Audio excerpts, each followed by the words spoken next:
Maria, congratulations on your discharge. I was gonna drive you home today, but you really shouldn't ride in a car. You need physical therapy, right? It's only a 3-hour walk, so just walk home. I had been hospitalized for a certain treatment, but today, the day of my discharge, my husband came to pick me up by car.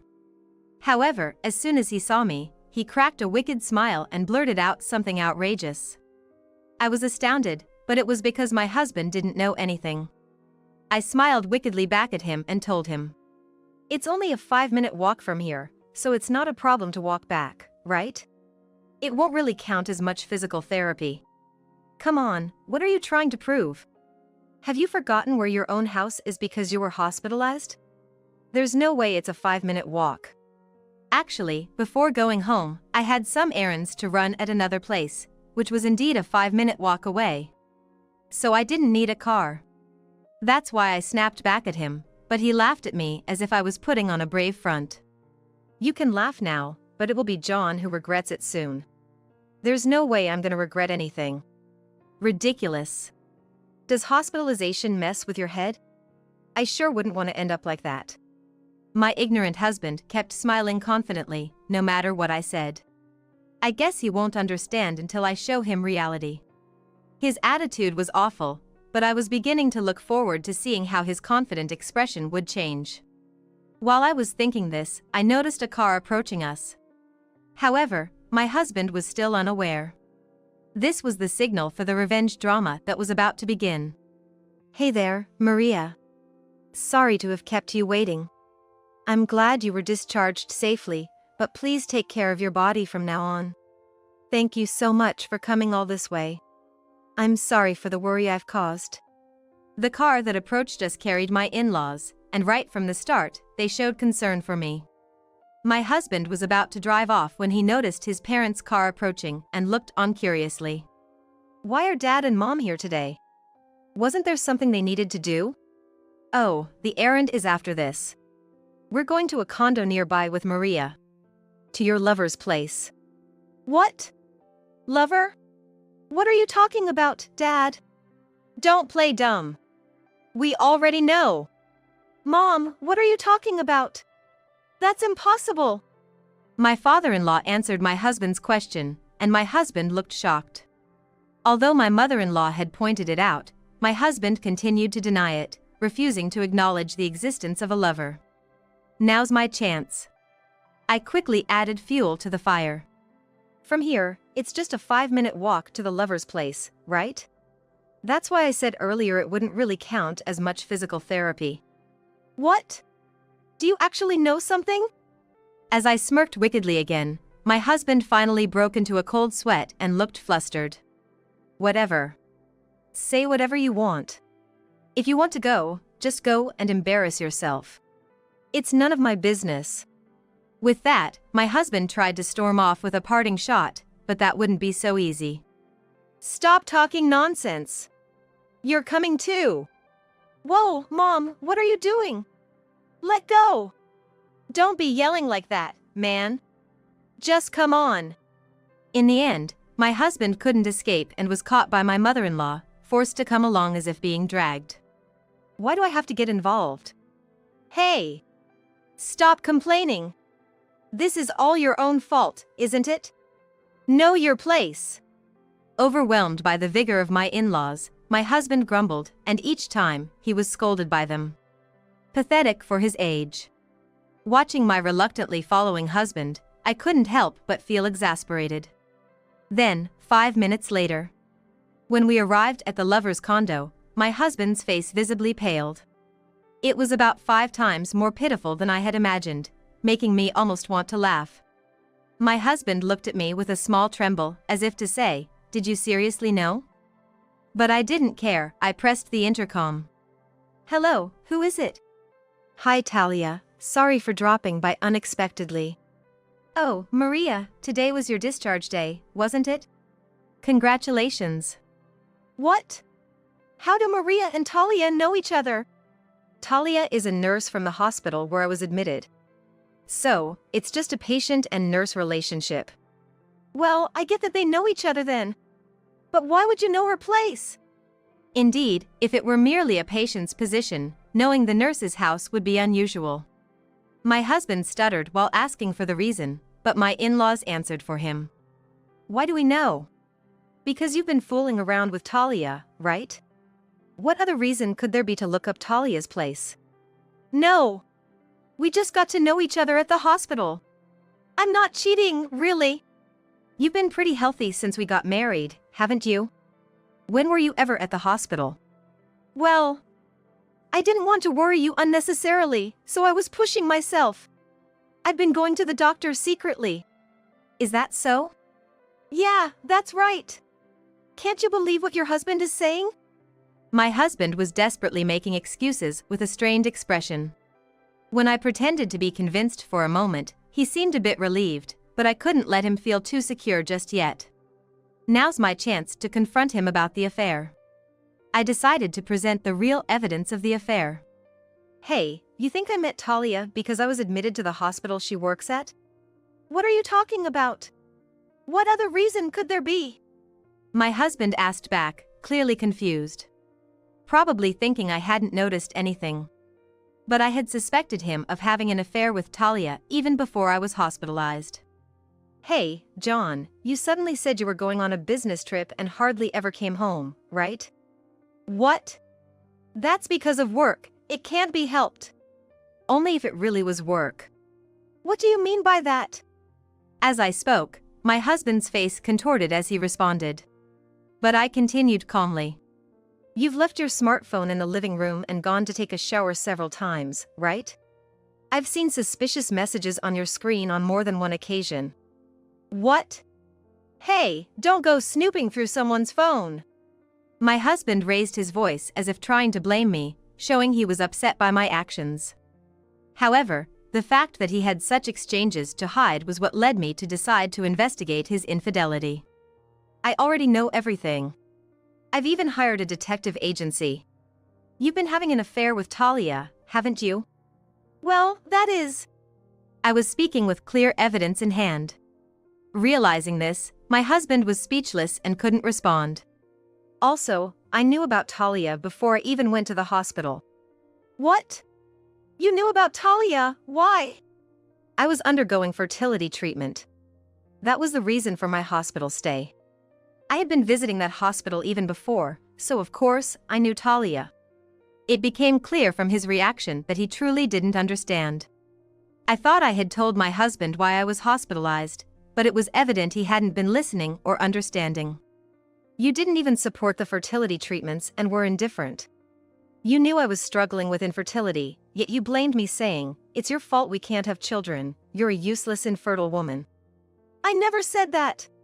Don't start saying weird stuff in front of Dad and Mom. My panicked husband looked at his parents while denying it. However, his parents returned a cold stare. Seeing this, his panic grew, and he pleaded with a distorted face. Dad, Mom, I really didn't say that. It's all Maria's delusion. Please believe me. A delusion? What nonsense.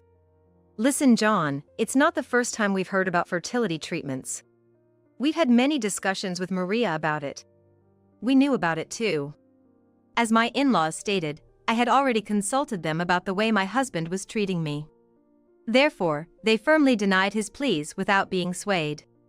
Realizing that not only his affair but also his mistreatment of me had been exposed, my husband was distraught and hung his head in defeat. However, I wasn't ready to end my revenge here. I was going to push him further from here. By the way, I've already spoken to Talia. I told her the truth you were hiding from her. Once I mentioned that fact, she immediately opened up about having a relationship with you. A hidden truth? What are you talking about? I don't have any secrets with Talia. Despite the circumstances, my husband still tried to deny everything, but it was futile. Everyone else was dismayed as Talia began to speak. I didn't know that you were married. You told me you weren't seeing anyone, even though you have a wife, Maria. I was completely deceived. That was the case. Talia was involved with my husband not knowing he was married, and she first learned this fact from me. This meant that Talia was also deceived by my husband and had no awareness of the affair, which is why she readily confessed to a relationship with him. If you had been supportive of my fertility treatments and accompanied me to the clinic, maybe none of this would have happened. When I heard it from Maria, I thought my heart would stop. Ignorance is no excuse. I did something terrible. John, I'm truly disgusted with you. What are you two about? Damn it! It must have seemed to my husband as if Talia and I were teaming up to trap him. Hearing our words, he twisted his face in frustration. But then, my father-in-law, who had been listening calmly until now, raised his voice in a stern expression. What do you mean, damn it? If you hadn't cheated in the first place, none of this would have happened. Dad, please don't yell like that. Besides, just listen quietly. You've deceived not only Maria but also Talia. How much do you have to disrespect people? With that, my father-in-law was furious, shouting at my husband. My husband was completely terrified, his voice trembling, but then he showed an incredible defiance. Yeah, it was wrong of me to cheat. But Maria is also to blame. Because she's infertile. As a wife, as a woman, she isn't fulfilling her role. My husband said this, completely shifting the blame to me for his infidelity. While my father-in-law was furious, there was still a sense of restraint in his demeanor, but it seemed he had reached his limit. With great force, my father-in-law grabbed my husband by the collar and threw him, leaving him sprawling helplessly on the floor. Ouch! Dad, what are you doing? My husband looked at his furious father-in-law with frightened eyes.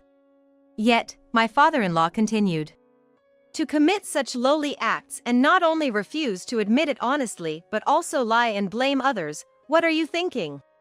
When his misdeeds came to light, the only thing my husband could have done was offer a sincere apology and take responsibility. Yet, he continued to justify himself. This must have been especially unforgivable for my father-in-law. I was even shocked by the scene unfolding before my eyes. It was the first time I had seen my usually gentle father-in-law so enraged. Only my mother-in-law remained calm. She looked at my husband with a cold gaze and slowly began to speak. I'm so disappointed in you, John. To think that our son could do such a thing, it's truly pathetic. Mom, please don't say that. It's your own fault. You should have been protecting Maria instead of betraying her. My mother-in-law expressed her anger and disappointment, making it clear how foolish my husband's actions were. Unable to respond, my husband then turned to me and spoke. Maria, I'm truly sorry. It was all my fault, please forgive me. I promise I won't do it again. I'll change. With that, my husband apologized. Finally, my husband has admitted his guilt. One might think if they knew nothing. But I was convinced it was all an act. John, you still have something you're hiding, don't you? No, there's nothing left I'm hiding. As I spoke quietly, my husband denied it in a panicked manner. However, the truth was that he still had secrets, and he was lying. I intended to prove that. Hey John, can you look at this? What? What is this? I pulled a thick envelope from my bag and spread its contents in front of my husband. The documents I confronted him with were further evidence of his ongoing deceit. You're lying? Why do you have these photos? Why? I told you I had hired a detective agency earlier, right? I've thoroughly investigated you. It's not surprising I have such photos, is it? The photo I showed was of John with another woman, not Talia. In fact, John wasn't just cheating with Talia, he had affairs with multiple women. You said you were on business trips and hardly ever came home, but here you are, having a good time with so many different women. I can't believe it.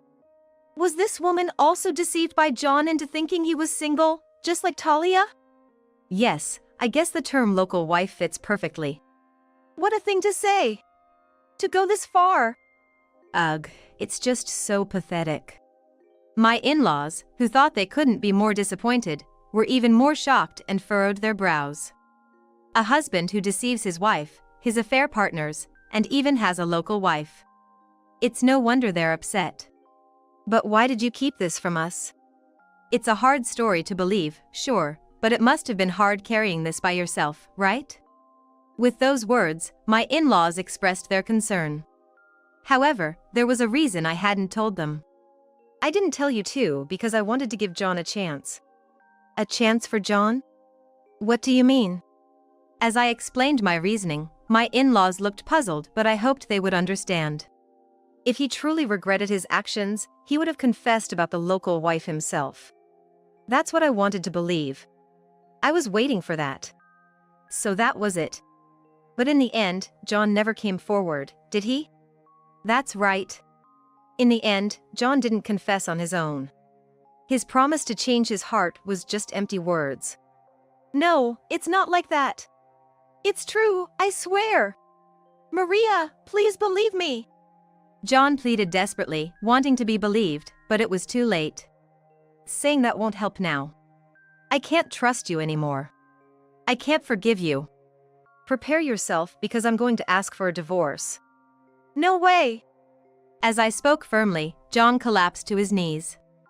All that remains is to finalize the divorce and confirm the division of property, and my revenge will be complete. I thought all I had to do was wait, but it wasn't going to be that easy. Just sitting there, talking down to me. Don't get too cocky. What? John, what are you suddenly talking about? Is this really the attitude of the man who was just apologizing? Unbelievably, John became defiant and began to raise his voice in anger. This is all your fault because you're infertile. What does being infertile have to do with anything? That's no excuse for cheating, and I've been seriously trying with the treatments. Trying hard doesn't mean anything if it doesn't yield results. The one who gets cheated on is to blame. It's all your own doing. He didn't care that he was in front of his parents anymore.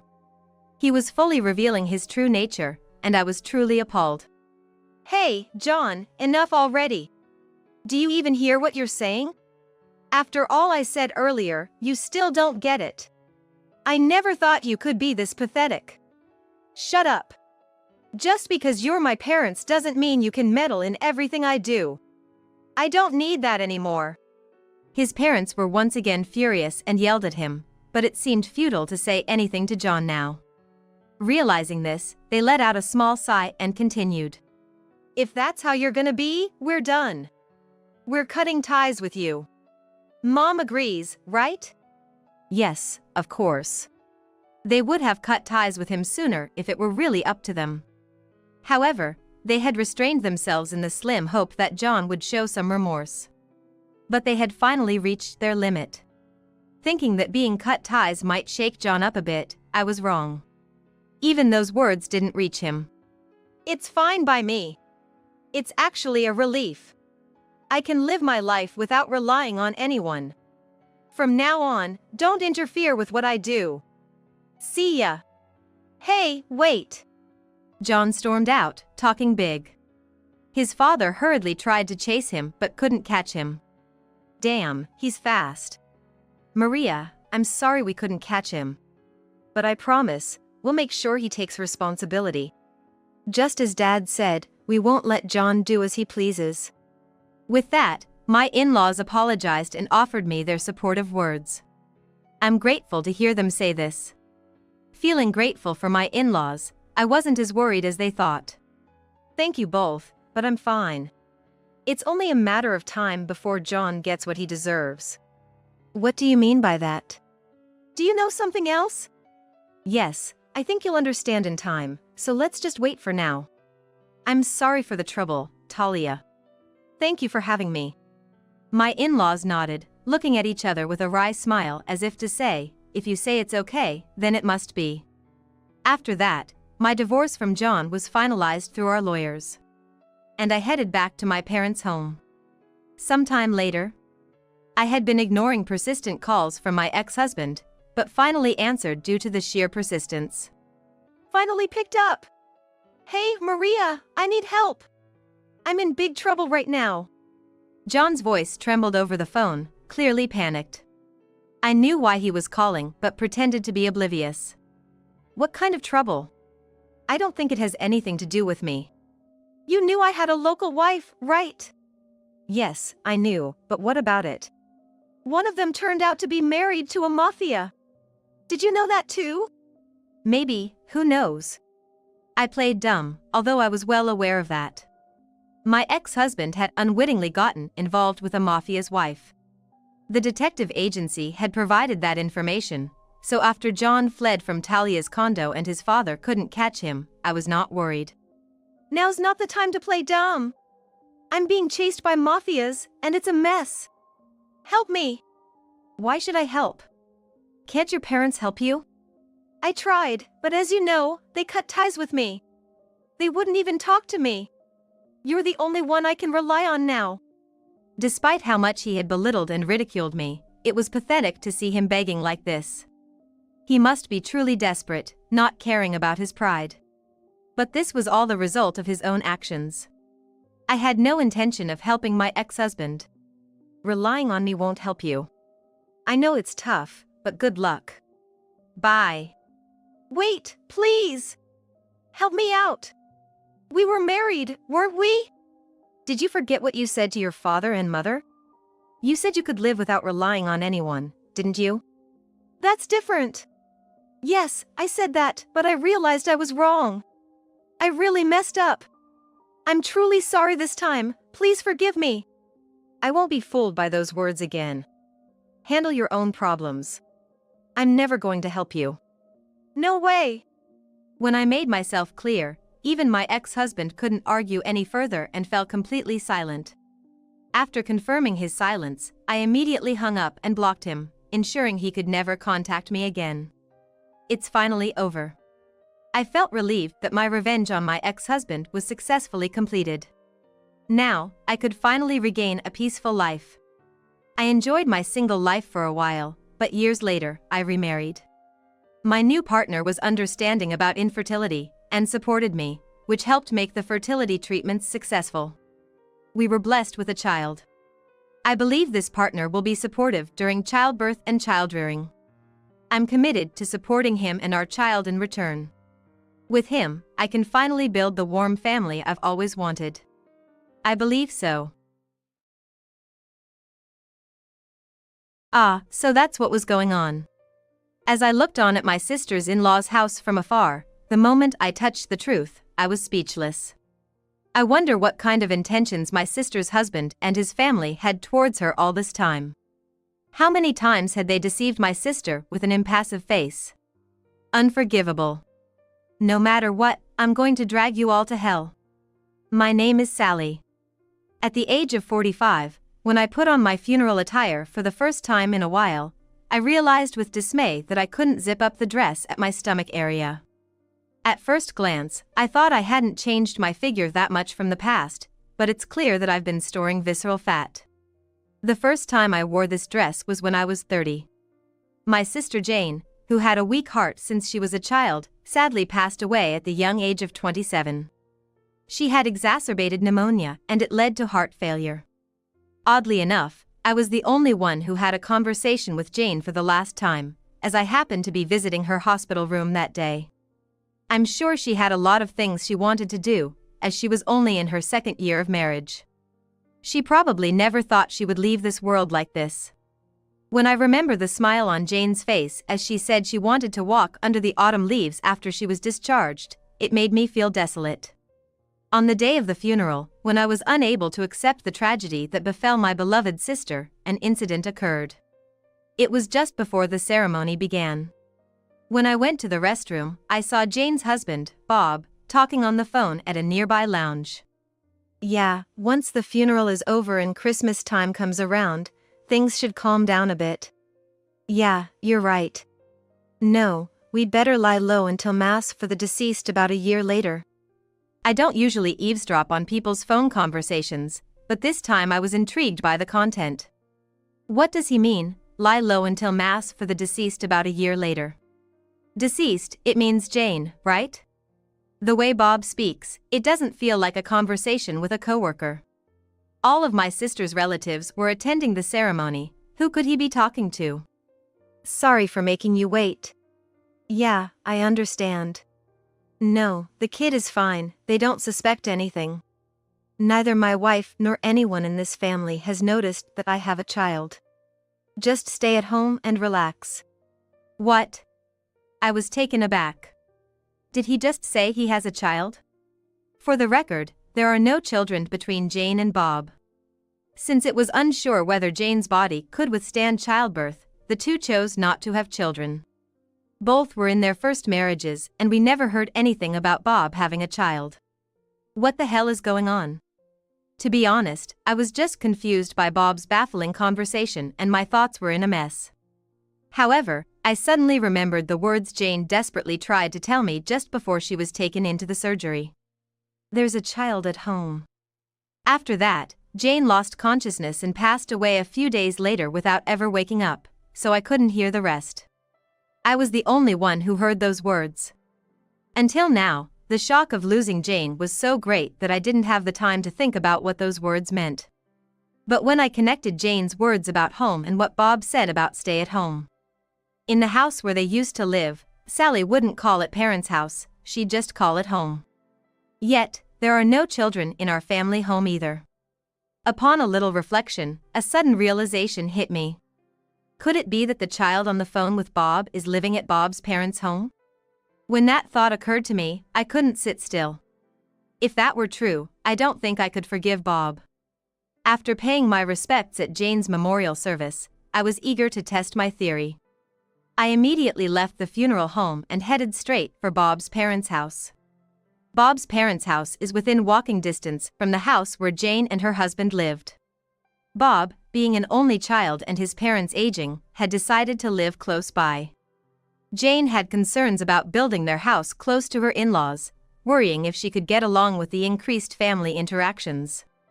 However, in reality, they rarely returned home and had virtually no family interactions. Perhaps that's why, even at this funeral, Bob's parents didn't seem particularly saddened by Jane's misfortune. If anything, they seemed more interested in playing with their phones, which I found rather disconcerting. Well, I guess that's what it comes to when the in-law relationship is so distant. At a time like this, they could at least pretend to be more sympathetic. Recalling their parents' attitudes, I finally arrived at Bob's parents' house. I was hesitant to ring the doorbell. There shouldn't be anyone in the house. Everyone was supposed to be at Jane's funeral. But what if someone came out? What would I say to that person? I still didn't have any evidence of Bob's infidelity. I wasn't confident in confronting an adversary with my lack of information. While pondering this, I crept around to the back of the house and peeked inside. The window was not closed, and I could see the entire room. Huh? Could someone really be there? Just as my heart skipped a beat. Hey, stop that! Look, no wriggling! Yeah! Out into the yard ran a child, chased by an unfamiliar woman. I instinctively hid and watched the two from the shadows. The child looked very much like Bob. His steps were unsteady, probably only a few months since he started walking. The woman appeared to be about the same age as Bob. The features of her eyes were quite similar to the child's, leading me to believe she was undoubtedly the mother. Oh God, did Bob really betray my sister? When did he start his betrayal? When did Jane realize this? Even though the pieces of my suspicions fit neatly together, there were so many other things that I was curious about and I didn't feel any relief.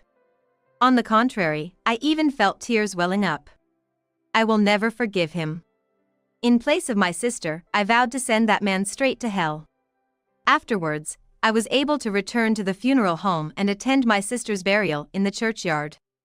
Although everyone attending the service suspected that I had left in the middle, when I told them that I could not bear the shock of losing Jane, it seemed like they understood.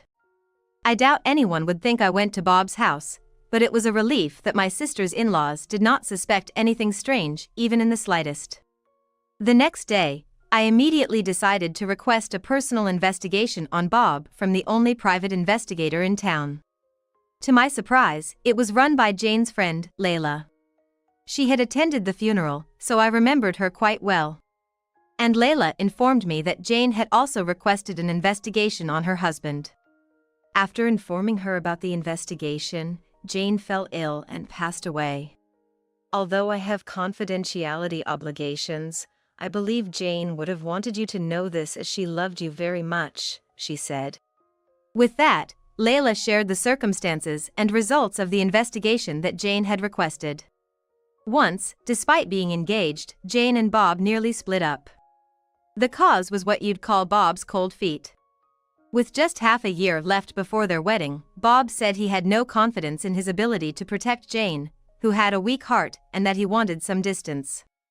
After much deliberation, Jane accepted this request and decided to put some distance between her and Bob. However, in about 2 months, Bob apologized and said that he wanted to marry Jane after all, so everything worked out and they were able to hold the wedding. After that, Bob was working diligently, even on his holidays, because he wanted to give Jane a house in the future. Although it seemed like they didn't have much time together, Jane spoke about it like she was bragging, so I thought, everything must be fine now. But I was wrong.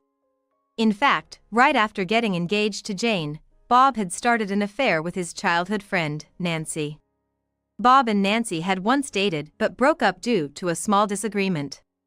After that, he met Jane and got engaged, but he was still hung up on his childhood friend. When Nancy reached out to him, it reignited old feelings. To add insult to injury, it was a lie. Bob got cold feet.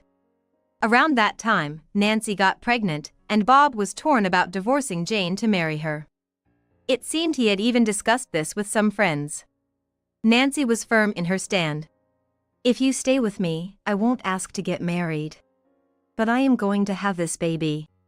Bob did not want to break up with her, but he also did not want to tell his wife, Jane, that he had a child with another woman. At the same time, he couldn't refuse to acknowledge a child from a woman he loves. He did not want her to have the baby, but she was adamant about keeping it. In the end, Bob confided in his parents about this, only for them to suggest, "This will be our first grandchild, so let her have the baby." Bob's parents had always advocated for his marriage to Nancy, whom they knew well from their childhood.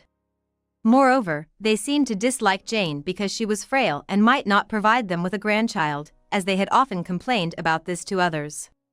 Fortunately, Jane is frail and she won't last long.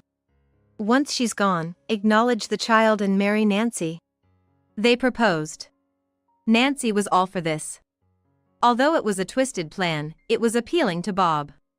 If his parents say so, then it must be all right, and with that, it was decided that Nancy would have the child. Nancy, like Bob, was an only child and her parents were already deceased. Therefore, Bob's parents were always over at Nancy's house, taking care of her throughout her pregnancy.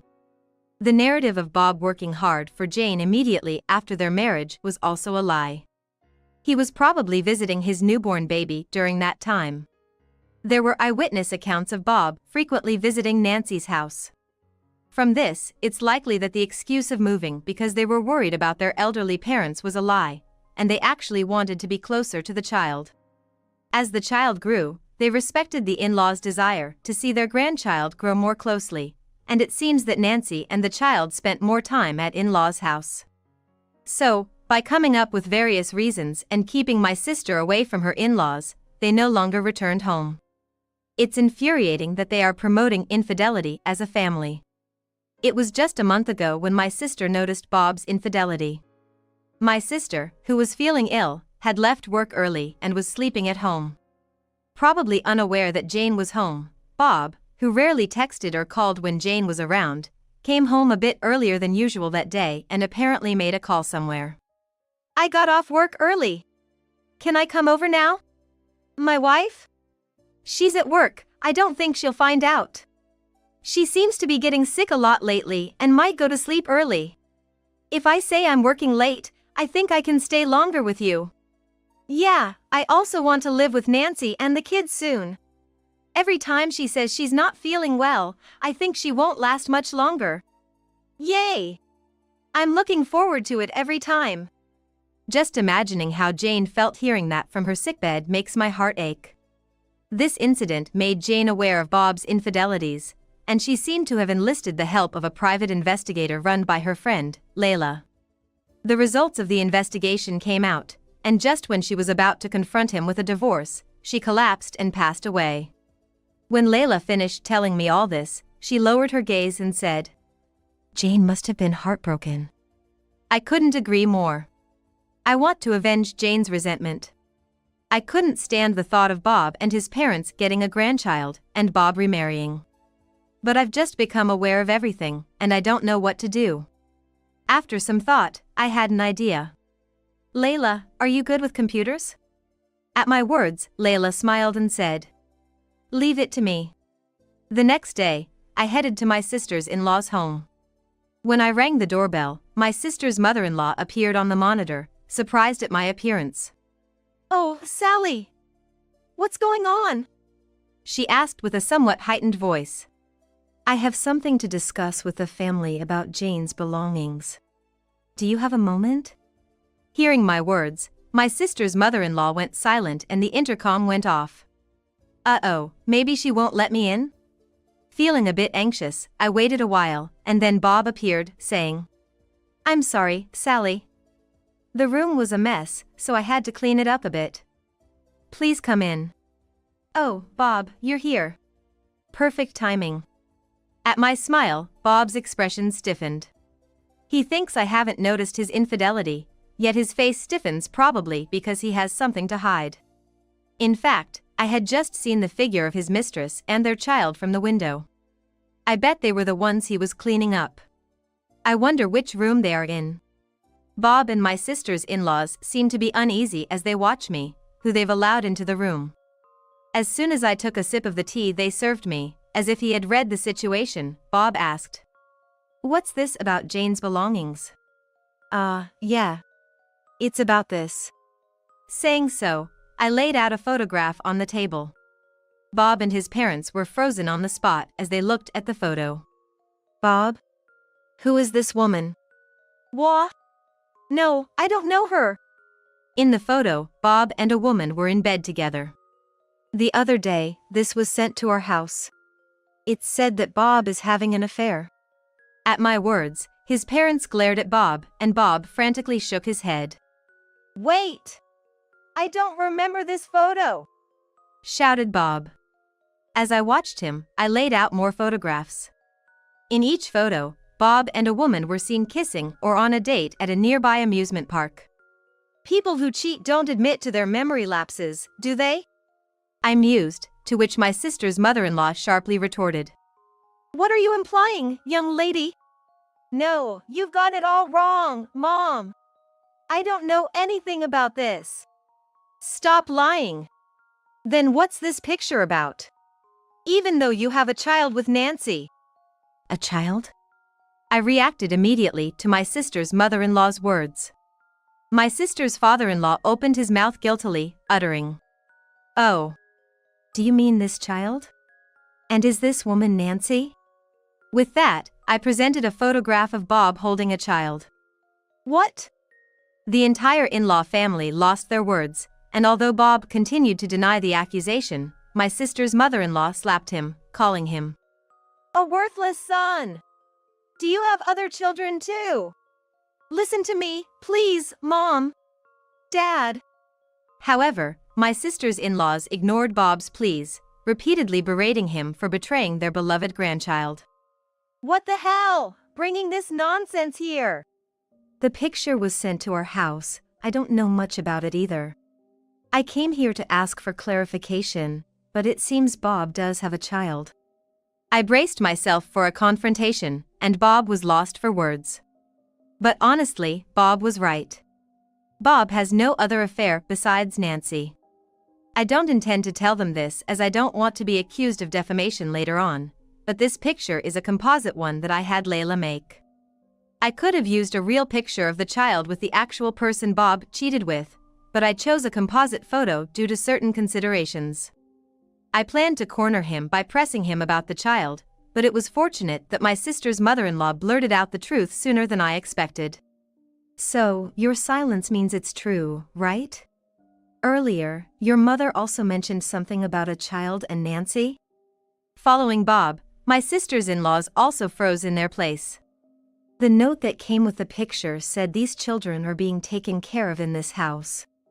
That's not true. My sister's mother-in-law quickly denied my statement. Are you sure? Of course it's not true.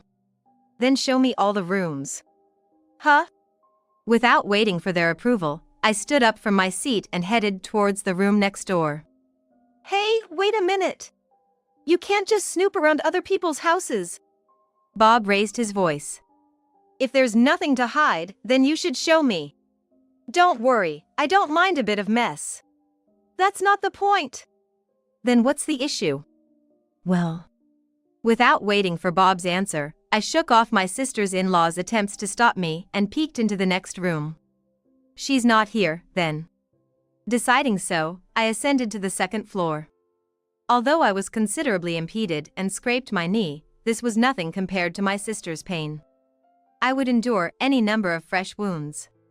Brushing off my sister's-in-laws, I opened the door to the room on the second floor, kicking aside Bob as I did so. Ah! She was there. In the room, Nancy and a child were sitting on the bed. Well now, who do we have here? A different woman and child from the ones in the picture. What's going on? At my words, Bob turned pale and Nancy gave me a puzzled look saying, "A picture?" Yes, it seems like Bob here has been cheating while my sister was around. Look at this picture. As I showed the doctored photo to Nancy, her face distorted in anger and she crumpled the picture. What the hell is this? You had another woman? Why, that's not it, Nancy! Listen! Nancy was furious and Bob was pale. Having received satisfactory testimony, I chimed in saying, So, you were indeed another woman involved with Bob, huh? My sister's mother and father-in-law were speechless, holding their heads at this chaotic scene. Why? You told me I was the one, said we didn't have to get married, and I wanted to have a child and be with you. You had another. Nancy, this is probably a misunderstanding. A look-alike or Photoshop. What do you mean probably? You can't absolutely deny it. I can't trust you anymore. For a moment, I was taken aback at the mention of Photoshop, but since Bob was too flustered to deny it properly, Nancy's suspicions were at an all-time high. A man who's as indecisive as this one, you'd be better off not trusting him.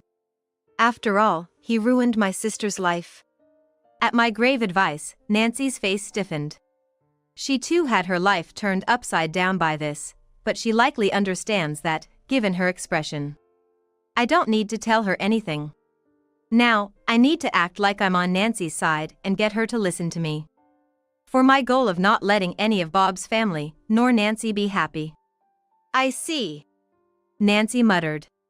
Wait, Nancy! I'm serious about you. I interrupted Bob's desperate attempt to woo Nancy. So, you weren't serious about my sister, but you told her you were, even made marriage vows to her? Looks like you really are an untrustworthy man, Bob. At my words, Nancy's face darkened. With the doctored photo and all, she seemed to start doubting whether his words were sincere. Good. If you were serious, you wouldn't be too timing from the start. No matter the reasons, you'd stick to one person. As I emphasized my point, Nancy's face grew even darker. Bob's face was as pale as a ghost. He must have sensed the growing distance in Nancy's feelings. We should break up, Bob. I don't want to be your convenient woman. No matter what you say, after seeing that photo, I can't trust you anymore. I could tolerate being the second woman, but I just can't bear the idea of becoming the third one. As tears streamed down Nancy's face, Bob reflexively reached for her hand and shouted, Please, hear me out! But Nancy shook off Bob's grasp, declaring, I don't need you to acknowledge the child anymore, just leave me alone. As she walked out of the house with her child. While Bob's entire family was despondent from losing both the child and the planned second wife, I was inwardly pumping my fist. Later, I made Bob write a legal document ending our family relations, cutting all ties with our family. The inheritance left by my sister, which rights would have been Bob's, was also successfully made to be relinquished by him. My rather stern father, having heard everything from me, roared into my sister's-in-law's home. My sister's-in-laws were completely taken aback and seemed to have persuaded him to renounce the inheritance, wanting no more to do with our family. Well, even though we call it my sister's inheritance, it was a trifling amount, but it was good that not even a single cent of my sister's assets went to him. On the day I took the photos to Bob's house, it seems one of the windows was left open. Consequently, our commotion and conversation could be heard clearly outside. Along with that and revelations from Nancy's friend who lived nearby, everything that transpired in Bob's house was laid bare to the whole neighborhood.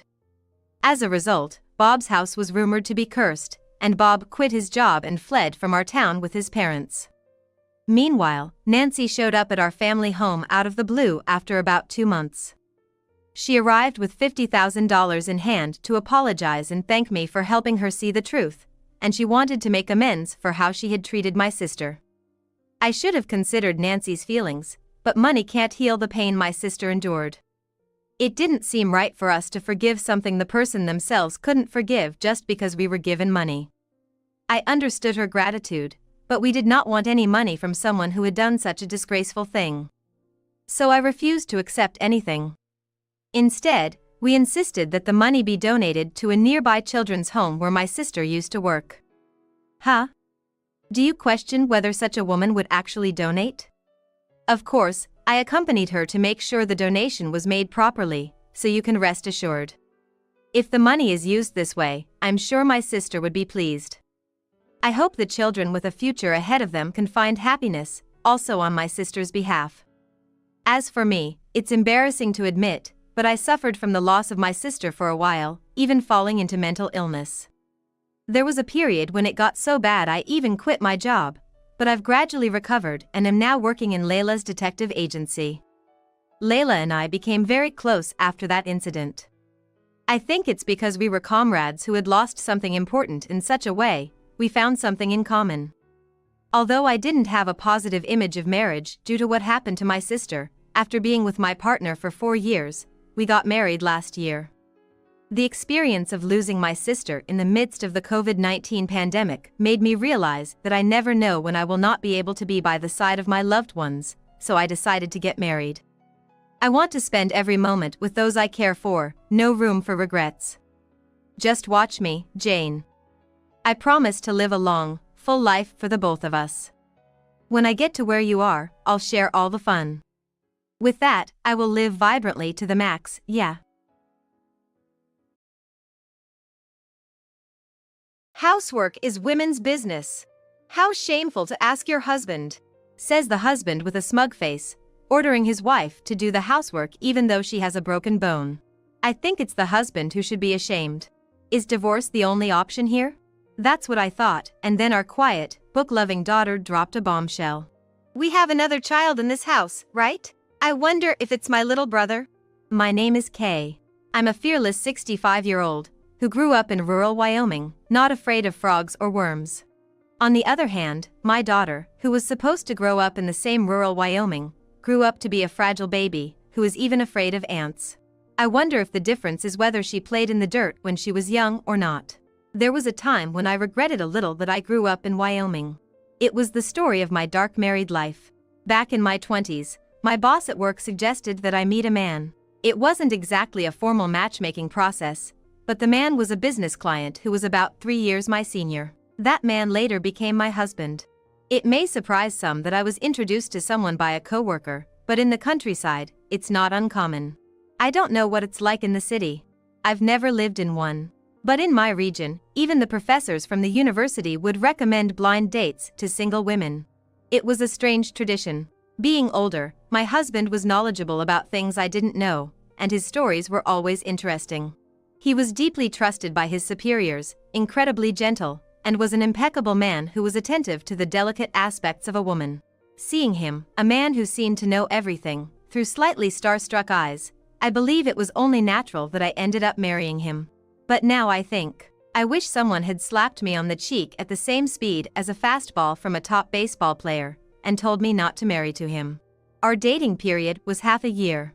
We didn't live together before getting married, we quickly got married, and before I knew it, we had a child. Because our dating period was short, it was fun to learn about him in ways I hadn't known before. But when our child turned 2, I started to see things about him that I would have been better off not knowing. Until then, he was reliable, listening to my stories and occasionally giving me advice. Today my boss was bragging and didn't even realize that I'm the one supporting him. It's really frustrating. Despite the fact that I'm the one supporting him, he acts so important. Yes, you have it tough too. There's always something at work. Me too. I don't need to hear your story. Huh? Well, my husband started cutting me off when I started talking. He just wants to talk about himself and wants me to listen to his stories only. It's as if he thinks of me as a trash can for his complaints.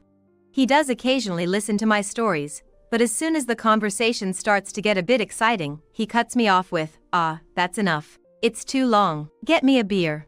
Even when it comes to our child, he was the same and I couldn't consult him about parenting. Looking back, our dates were always without alcohol. Because he used to drive me home.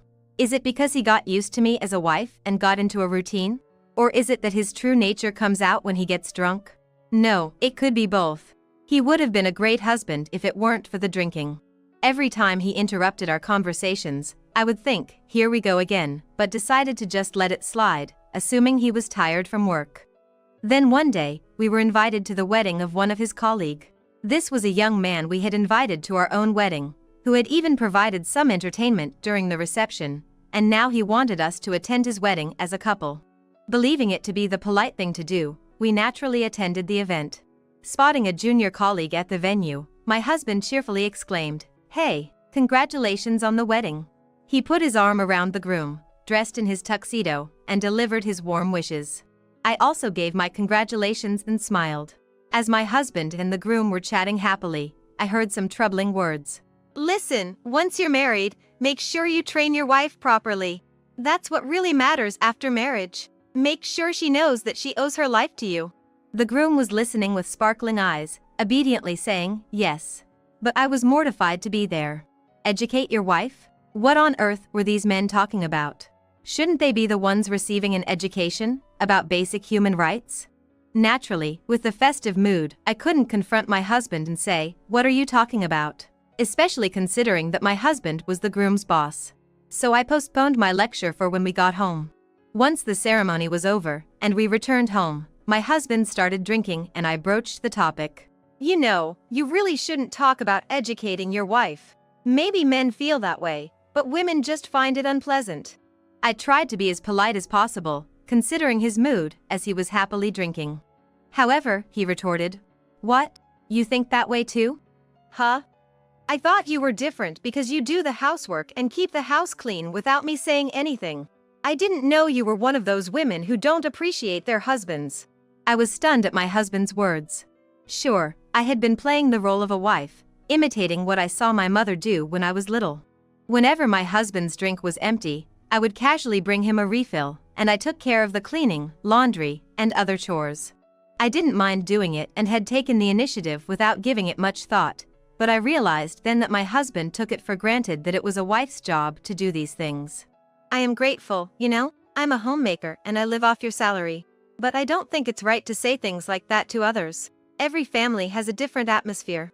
"Quiet!" My husband, who inexplicably lost his temper at my comment, immediately slammed the table. "It's only natural for a wife to obey her husband once they're married. That's what it means to be a real man.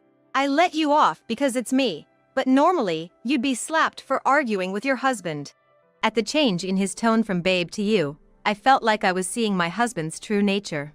I was silent, stunned, and my husband said, "I didn't think you were such a naive woman," dramatically pouring the rest of his beer down the sink, crushing the can roughly, and stomping up to our second-floor bedroom. His actions seemed to say, "I'm angry, be afraid. Listen to what I say." Needless to say, I was immediately turned off by my husband, who thought winning was getting angry and couldn't control his emotions. The next morning, my husband woke up and, as if nothing had happened the day before, said to me, "My tie," instructing me to bring his change of clothes. Normally, I would have followed his instructions without thinking, but that day I found myself thinking, why do I have to do this? Thinking back, my father, to borrow my husband's words, was a real man too. My mother always looked after him, and I grew up thinking that was what marriage was supposed to be. But now I wonder if my father was the same way, a domineering husband. Back then, without the internet, it was hard to know what a domineering husband was. I could only get an idea from a story about a domineering man, but the man in that story seemed much more loving than my husband. At least in the story world, there was no terrifying sound to scare the other person. Despite my husband's nonchalant attitude in the morning, there have been changes since that day. For example, my makeup. When I tried a slightly brighter pink eyeshadow for the spring, he shouted at me, "A married woman shouldn't use a color that attracts men." Turning the situation around, I could have retorted, "Would you be charmed by a woman in full pink, like a Barbie?" But responding would have been bothersome, so I kept quiet. Moreover, when I tried to style my hair a bit according to the latest fashion trends, he'd yell, "At your age, don't dress so horribly. Do you want to embarrass me?" After he comes home, his commands like dinner, and "Hey, where's my water?" have been treated as normal due to the environment I grew up in. However, even my own father never made remarks about his wife's appearance like my husband does. Ever since I began to object, my husband started to enforce his idea of what a woman should be. I love my parents, but I think if I'd been raised in a more egalitarian household, I would have realized my husband's abnormal behavior sooner. Reflecting upon it, there were many instances that come to mind. From then on, I gradually started to feel sickened by my husband, but I had a 4-year-old daughter at the time. She was already attending kindergarten, and if we divorced, I was worried about having to move her to another school and whether I, as a stay-at-home mother, could make ends meet. These are tough times for single parents. The rate of finding part-time work or employment significantly decreases just by being a single mother. I decided to keep living with my husband and save up money by working part-time. That's what I had in mind. Hey, I want to start working part-time. Believing that there's no time like the present, I had seized an opportunity to express my desire to work to my husband. But the next moment, there was a loud sound as my husband slammed the table. I found him standing there with a livid expression. I was so surprised that I shrunk back and was at a loss for words. "You want to work? Does that mean my earnings aren't enough for you?"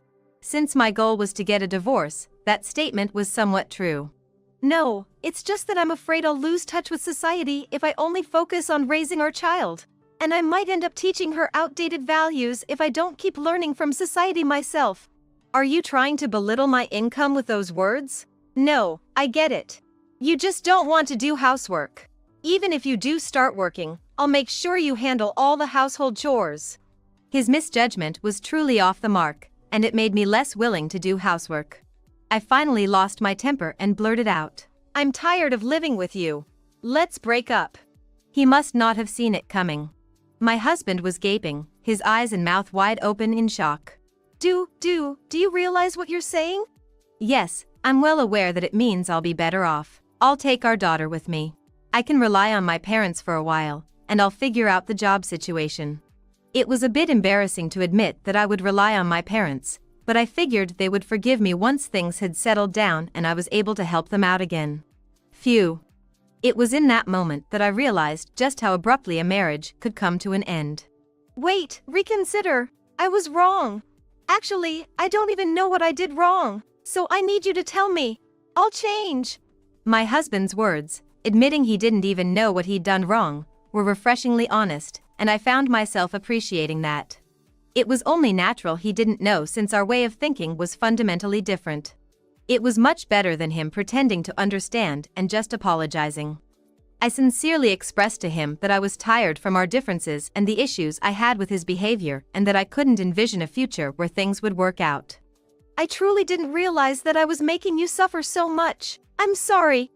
I wanted to talk about it, but you always interrupt me, and we never have a proper discussion. I'm just tired. "I promise I won't do that anymore. Won't you give me another chance? It would hurt too much to be separated from our daughter, and from you," my husband said, tears streaming down his face. This was the first time I had ever seen him cry. Despite everything, it was hard to see the man I loved, the man I had married, in tears. I knew how much he adored our daughter. So I laid down the law, saying, "There's an old saying, even the patience of a saint has limits, but I'm no saint, of course I have a limit."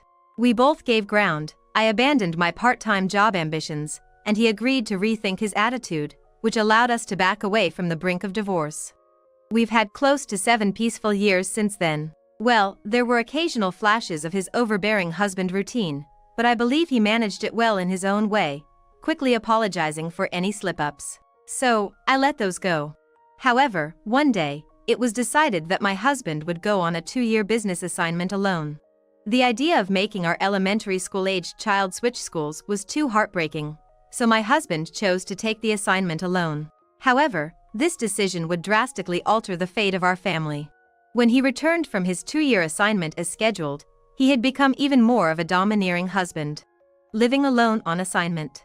Maybe it was the backlash of having to do everything for himself? Or perhaps his promotion, where he was ordering around subordinates, had somehow crept into his behavior at home? I didn't quite understand the change in his mindset, but it was clear that his time alone had fostered an even more self-centered and troublesome husband. To give a small example, after he came back, he frequently forgot to turn off the bathroom lights or left the tap not completely shut off. Of course, I scolded him for this. After all, the electricity and water bills are nothing to sneeze at. But then, he would retort, "It's my money, so I can use it as I want. Besides, if you see the light on, why don't you just turn it off instead of nitpicking?" Despite my telling him it's wrong to leave things on, he would become irrationally angry, saying, "The one who notices should naturally turn it off." Criticizing me for this shows how petty you are. His reaction was simply ridiculous. Pigs might fly. Lastly, maybe because his place of assignment was close to his parents' house, he visited them frequently. Whenever there was a small incident, he would say, "My mom is old, but she doesn't mess up like you do." For instance, if I had served deli food because I didn't have time after a neighborhood gathering, or if I served leftover ingredients from our child's picnic lunch, he would criticize me relentlessly. Our child happily eats the food, and it's not like I'm serving deli food every day. The picnic lunch ingredients were homemade. Sure, I occasionally take shortcuts, but what's wrong with relying on convenient options now and then? Running a household is hard work, you know? I'm raising a child, attending open school days, and going to PTA meetings. Seeing a guy who doesn't understand any of this, just complaining while eating more than his fair share, really makes my blood boil. I've been thinking, if you're so obsessed with homemade food, why don't you cook? I was running out of patience. I had no reason to put up with complaints from a man who hadn't set foot in the kitchen since we moved into this house. I remember thinking how true the someone's saying is, "It is good to have a husband who is healthy and out of the house." The idea of divorce began to cross my mind again after a long time. Then one day, on my way to the grocery store, I missed a step on the stairs, fell, and had to be taken to the hospital in an ambulance. I fractured my ankle. Incredibly, it's going to take about 3 months to fully recover. The doctor, laughing lightly, suggested that if things progress well, I could recover sooner. However, I suspected that was just a tactic to cheer me up. At least, the pain was too much for me to feel optimistic about such a speedy recovery. If there's anything good about it, it was that it wasn't my dominant foot, but even so, it was inconvenient for everything I had to do. Being taken in an ambulance meant I had to ask my husband to pick me up, which made me feel a mixture of guilt and reluctance. When I thanked him for coming to the hospital, he, ever the charmer in public, said, "I was worried. Does it hurt?" in a gentle voice. If he could keep up this attitude while I'm injured, that would be a relief. My hopes were brutally shattered later. It happened when I returned home. "Where's dinner?" my husband asked, so I suggested, "It's hard to do the housework with this foot." "I'm sorry, but could you help with the housework until my foot gets better?" We could even share the work in the kitchen, each of us doing what we can. I thought that even my husband wouldn't say "I don't care, you do it," to the injured person right in front of him, but he retorted, "Huh, what are you talking about? Housework is what women do. Know your shame to ask your husband." With a self-satisfied expression, my husband raised his voice as if he were stating the obvious. "Even when your wife is injured, you're absolutely unsparing, I see." It was the moment I felt not just astonishment, but even contempt. "It seems we have another child in this house. My little brother, maybe?" The one who smirked and blurted out this while resting her cheek in her hand at the living room table, possibly in the middle of her homework, was our usually quiet daughter. My husband reflexively exclaimed, "Huh? What are you talking about? You don't have a brother, do you?" He asked our daughter. "I do. A big little brother is right there." My husband, who was darting his gaze around at the finger pointed at him, looked at me with an expression that seemed to say, "Me." His face was so silly that I was about to burst out laughing. "I said you are a child, a little brother, because your intelligence is lower than mine and you can't even make your own meals. I can make my own food, you know," our daughter chuckled mischievously. Wait.